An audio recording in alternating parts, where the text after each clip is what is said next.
Olá de novo, pessoal do terceiro semestre. Agora nós vamos para a nossa segunda videoaula, tá? Um assunto diferente. O nosso assunto agora é sobre o gênero notícia. Aqui, nós temos aqui como você pode escrever uma notícia. Vamos deixar bem claro que uma notícia ela precisa ser contada, mas precisa ser contada também de forma escrita.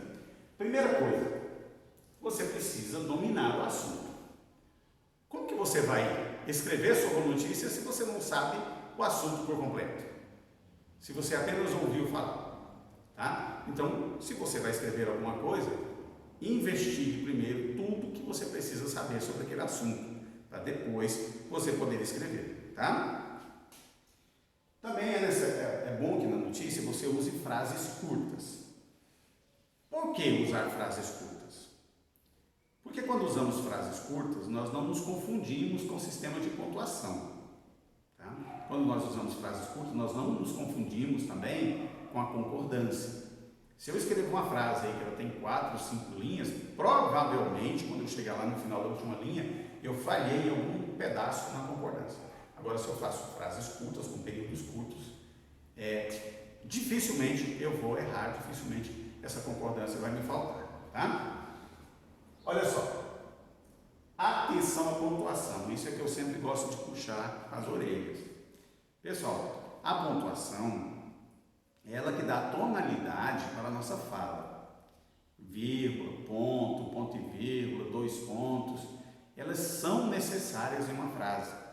A gente sofre muito, e eu particularmente me irrita, quando alguém me manda uma frase perguntando, amanhã vai ter aula? E não coloca o ponto de interrogação. Aí não ficou uma pergunta, ficou uma afirmação. Ficou escrito assim, amanhã vai ter aula. E eu só digo, eu sei. Eu não digo sim ou não, porque não é uma pergunta. Para ser uma pergunta, tem que ter um ponto de interrogação. Eu já conversei isso com vocês, né? Então, o sistema de pontuação é muito importante. Depois, olha só, ordem direta. O que é ordem direta, professor? Deixa eu citar um pedacinho do hino nacional brasileiro para você entender o que é ordem direta e o que é ordem indireta. Tá? Ouviram do Ipiranga as margens plácidas. Essa ordem é inversa. Para a ordem ser direta, as margens plácidas do riacho Ipiranga ouviram o brado independente. Tá? Então, a ordem direta, ela começa com um sujeito, depois ela tem um verbo, depois ela tem um predicado, sujeito, verbo, predicado, então uma forma direta de se fazer as frases, tá? Depois, olha só, ideias abstratas, exemplos concretos. A sua ideia pode até ser abstrata. Eu já expliquei para vocês a diferença entre abstrato e concreto, tá? Uma ideia abstrata, por exemplo, é falar sobre a felicidade. É uma ideia abstrata. Mas você precisa dar um exemplo concreto. Por exemplo, o que é felicidade para você? Se felicidade para você é poder sair com o seu filho de manhã, então esse é um exemplo concreto. Sair com o filho de manhã é um exemplo concreto para uma ideia abstrata. Tá? A ideia abstrata é a felicidade, o exemplo concreto é sair com o filho de manhã. Depois, evite abreviaturas, abreviações. Isso aí também é outra mania que as redes sociais colocam nas pessoas, e isso não é bom, até porque vocês vão precisar de produzir textos no futuro, isso não é bom. Então, o você não pode ser VC, tá? O não pode ser o N contínuo em cima, ou então não pode ser o INTT, não pode, tá? Nós precisamos escrever as palavras corretamente e inteiras, não podemos abreviar essas palavras, até porque muita gente não sabe o significado dessas abreviações, a maior parte delas eu não sei. Então, fica chato para a pessoa que vai ler ter que tentar adivinhar o que significa essas abreviações, tá? Então, evite abreviações. Não repita ideias. Você está escrevendo uma notícia, então você tem um assunto. O fato de você ter um assunto não quer dizer que você tem que ficar repetindo aquele assunto o tempo inteiro. Você tem que falar sobre ele, você tem que sempre trazer fatos novos que estejam ligados àquele assunto, que é a ideia. Evite subjetivismo. Opa, palavra complicada, né? Subjetivismo. Diferença entre subjetivismo e objetivismo.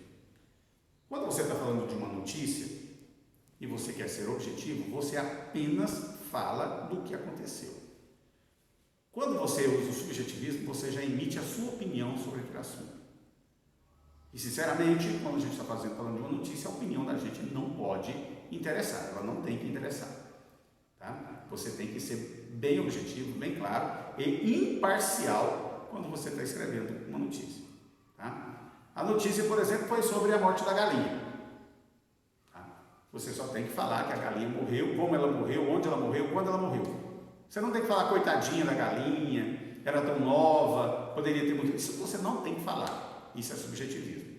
Entendeu aí o que é a diferença de objetivismo e subjetivismo? Objetivismo é quando você fala o que é real, só aquilo. E subjetivismo é quando você emite a sua opinião. Evite palavras cujo significado você não entende. Tá? Às vezes a gente quer impressionar e usa palavras bem difíceis, bem complicadas, né? Por exemplo, deixa eu falar assim, olha, o brasileiro hoje pratica muito a xenofobia. Olha só, se você não sabe o que significa a palavra xenofobia, não coloque ela lá no seu texto. Porque depois, lá na frente, você vai se complicar. Porque você não procurou saber o significado. O ideal é que você, ao escrever o texto, tenha um dicionário do seu lado. Porque você pode até escolher uma palavra difícil. Mas, pela minha longa experiência com redação, pessoal, os textos mais bacanas, os textos mais legais de serem lidos, são aqueles que usam linguagem bem simples, bem comum, sem exagero de vocabulário, sem que a pessoa precise de estar com um dicionário do lado para poder ler. Tá bom? E por fim, olha só, conheça o público-alvo. Se você está escrevendo uma notícia, você está escrevendo para alguém ler essa notícia. Esse alguém que vai ler essa notícia é o seu público-alvo. É o público que você quer atingir. Vamos exemplificar aqui. Se você quer falar, por exemplo, com os jovens de uma determinada religião, você vai escolher uma notícia sobre aquela determinada religião e a notícia que fala sobre aqueles jovens. Tá, mas vamos deixar esse negócio de religião de lado. Eu quero falar, por exemplo, vamos fazer uma notícia mais interessante. Eu quero falar, por exemplo, sobre o comportamento do mozarlandense durante esse período de quarentena. Tá? Quem você quer atingir? O pessoal, quem que você quer que vai ler esse texto? O pessoal lá da cidade de Goiás? O pessoal de Goiânia? De Nova Crixás? Não. O seu público-alvo é o pessoal de Mozarlândia, porque o texto é sobre Mozarlândia. Tá? Então você precisa conhecer primeiro para quem você vai escrever, para depois você escolher o tipo de linguagem que você vai usar. Então é isso, pessoal. Mais uma vez, tá? Bom estar com vocês. Fiquem em casa, tá? Até a próxima.